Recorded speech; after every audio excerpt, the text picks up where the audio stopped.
Item ಯಾವುದೇ ಇರಲಿ try ಮಾಡಿ ಆಚಿ ಚಿಕನ್ ಮಸಾಲಾ. ಆಚಿ ಚಿಕನ್ ಮಸಾಲಾ. ಸೊ ಹಾಗಾಗಿ ಮಧ್ಯಪ್ರಾಚ್ಯದಲ್ಲಿ ಯುದ್ಧದ ಸಂಘರ್ಷ.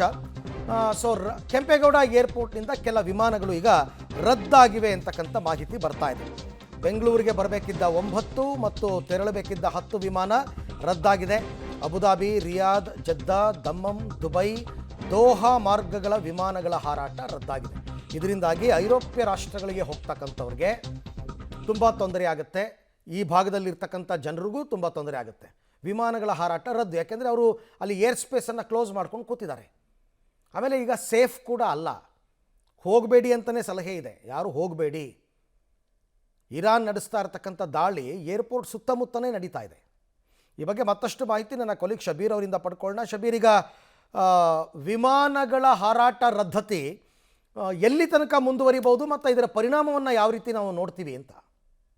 ಅರವಿಂದ್, ಯಾವುದಕ್ಕೂ ಕೂಡ ಒಂದು ಸ್ಪಷ್ಟತೆ ಇಲ್ಲ ಅನ್ನುವಂಥದ್ದನ್ನು ನಾವು ಗಮನಿಸಬೇಕು. ಯಾಕೆಂದರೆ ಇರಾನ್ ಯಾವಾಗ ಎಲ್ಲಿ ದಾಳಿಯನ್ನು ಮಾಡುತ್ತೆ ಅಥವಾ ಅಮೆರಿಕ ಇಸ್ರೇಲ್ ಇರಾನ್ನ ಮೇಲೆ ಯಾವಾಗ ದಾಳಿ ಮಾಡುತ್ತೆ ಅನ್ನುವಂಥದ್ರ ಬಗ್ಗೆ ಒಂದು ಕ್ಲಾರಿಟಿಗಳಿಲ್ಲ.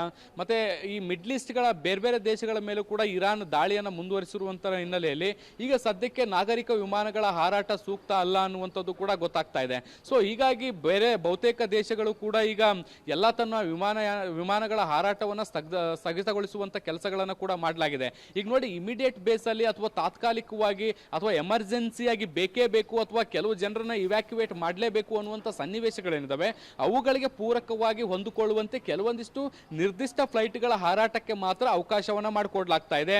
ಈಗ ಸೌದಿ, ಕತಾರ್ ಮತ್ತು ಮಿಡ್ಲ್ ಈಸ್ಟ್ನಲ್ಲಿರುವಂಥ ಕೆಲವು ಪ್ರಮುಖ ದೇಶಗಳೇನಿದ್ದಾವೆ ಅವುಗಳಿಂದ ಬೇರೆ ಬೇರೆ ದೇಶಗಳು, ಫಾರ್ ಎಕ್ಸಾಂಪಲ್ ಇಸ್ರೇಲ್ಗೆ ಹೋಗೋದಾಗಿರ್ಬೋದು ಅಥವಾ ಅಮೆರಿಕಕ್ಕೆ ಹೋಗೋದಾಗಿರ್ಬೋದು ಅಥವಾ ಇಂಡಿಯಾ, ಬೇರೆ ಬೇರೆ ಪ್ರಮುಖ ದೇಶಗಳೇನಿದ್ದಾವೆ ಅವುಗಳಿಗೆ ಹೋಗುವ ಜನರಿಗೆ ಒಂದಷ್ಟು ಅವಕಾಶವನ್ನು ಮಾಡಿಕೊಡ್ಲಾಗ್ತಾ ಇದೆ. ಮುಖ್ಯವಾಗಿ ಟೂರಿಸ್ಟ್ಗಳು ಸಿಗಾಕೊಂಡಿದಾರಲ್ಲ ಅವ್ರಗಳಿಗೆ ತೊಂದರೆಗಳಾಗಬಾರ್ದು ಅನ್ನುವಂಥ ಕಾರಣಕ್ಕೆ ಸೀಮಿತವಾದಂಥ ಫ್ಲೈಟ್ಗಳ ಹಾರಾಟವನ್ನು ಕೂಡ ನಡೆಸಲಾಗ್ತಾ ಇತ್ತು. ಈಗ ಅದಕ್ಕೂ ಕೂಡ ತಾತ್ಕಾಲಿಕವಾಗಿ ಬ್ರೇಕ್ ಹಾಕುವಂಥ ಸನ್ನಿವೇಶಗಳು ನಿರ್ಮಾಣ ಆಗ್ತಾ ಇದೆ. ಯಾಕೆಂದ್ರೆ ದೊಡ್ಡ ಪ್ರಮಾಣದಲ್ಲಿ ಮಿಸೈಲ್ಗಳ ದಾಳಿ ಆಗ್ತಾ ಇರುವಂಥ ಹಿನ್ನೆಲೆಯಲ್ಲಿ ಮತ್ತೆ ಇವುಗಳು ವಿಮಾನಕ್ಕೆ ಏನಾದರೂ ಟಚ್ ಆದಂಥ ಸಂದರ್ಭದಲ್ಲಿ ದೊಡ್ಡ ಪ್ರಾಣಹಾನಿ ಆಗುತ್ತೆ, ನಾಗರಿಕರ ಸಾವು ನೋವುಗಳು ಕೂಡ ಆಗುತ್ತೆ. ಹೀಗಾಗಿ ಪೂರ್ವಭಾವಿಯಾಗಿ ಮುನ್ನೆಚ್ಚರಿಕೆ ಕ್ರಮವಾಗಿ ಈ ನಿರ್ಧಾರಗಳನ್ನು ತೆಗೆದುಕೊಳ್ಳಲಾಗಿರುವಂಥದ್ದು.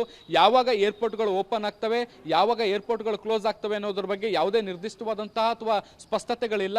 ಅದು ಯಾವಾಗ ಬೇಕಾದರೂ ಏನು ಬೇಕಾದರೂ ಆಗ್ಬೋದು. ಸನ್ನಿವೇಶಗಳು, ಪರಿಸ್ಥಿತಿಗಳು ಹೇಗಿರುತ್ತೆ ಅದರ ಅನುಗುಣವಾಗಿ ಈ ನಿರ್ಧಾರಗಳನ್ನು ಕ್ರಮೇಣವಾಗಿ ಬದಲಾಯಿಸ್ತಾ ಹೋಗಲಾಗುತ್ತೆ.